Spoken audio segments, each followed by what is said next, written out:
we don't spend enough time studying ourselves. And let me go deeper on that. In recent years, I've come to realize, as I've studied myself and as I've had real self-reflection, I found that surrounding myself with news and surrounding myself with negativity is literally the worst food I could ever put in my body for myself. I wouldn't eat candy all day, and that's what I'm doing.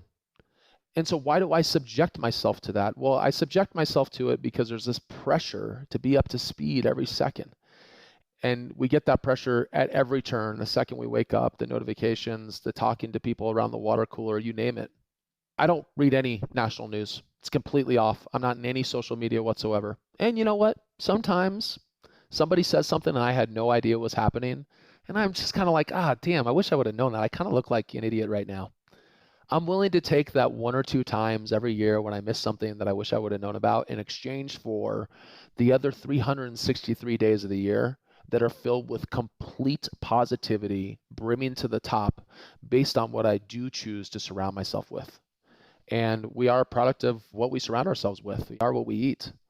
And so for me, that's how I define fulfillment. That's how I define how I will thrive as a human. Now, others may not thrive under that dichotomy. I think what's important is that we truly search and understand and ask ourselves how I'm actually going to be the best human that I can be. And so that's my starting point on this, and that's why I don't surround myself with that so much. I think that sometimes when you're about to make a bet, just to make it simple, when I make a bet that's starting a new business, and it's a giant bet for me, I'll invest a ton of my own money into it.